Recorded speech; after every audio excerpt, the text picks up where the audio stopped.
જય જગન્નાથ. દર વર્ષે આષાઢી સુદ બીજના દિવસે ઓડિશાના પુરી નગરીમાં ભગવાન જગન્નાથજીની ભવ્ય રથયાત્રા યોજાય છે. પણ શું તમે ક્યારે વિચાર્યું છે કે આપણે રથયાત્રા શા માટે ઉજવીએ છીએ? એ પાછળ એક અનોખી, પાવન અને ભાવનાત્મક કથા છે. જગન્નાથ ભગવાનનું મૂળ રૂપ એટલે શ્રી કૃષ્ણ. જ્યારે શ્રી કૃષ્ણ દ્વારકામાં નિવાસ કરતા હતા ત્યારે તેમના ભક્તો અને પરિવારજનો એમને ખૂબ યાદ કરતા હતા.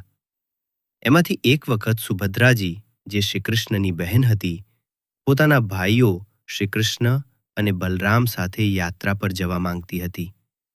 તેથી તેઓ ત્રણે એકદમ પ્રેમ અને આનંદભર્યા ભાવથી રથમાં બેસી યાત્રા પર નીકળ્યા.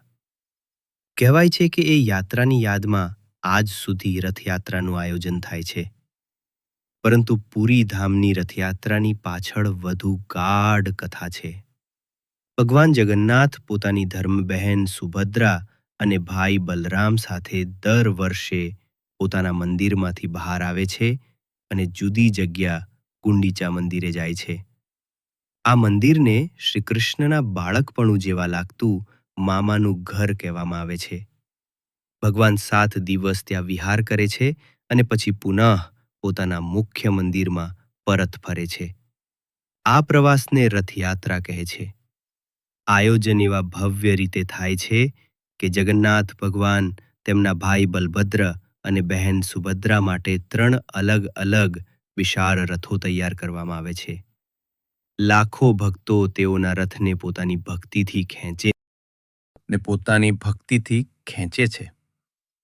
એવું માનવામાં આવે છે કે ભગવાન જાતે ભક્તોને મળવા મંદિરમાંથી બહાર આવે છે.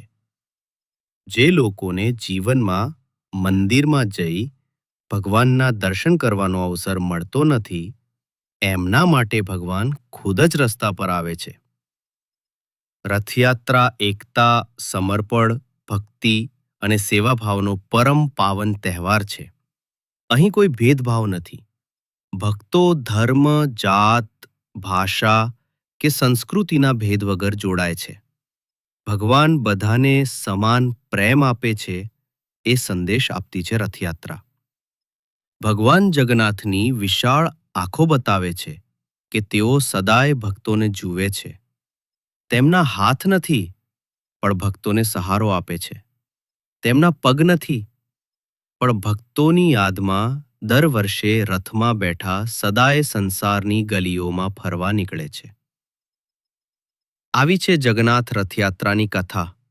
ભક્તિનો પર્વ, ભાઈ બહેનના પ્રેમનો પર્વ અને સમર્પણના સાચા અર્થને સમજાવતો તહેવાર.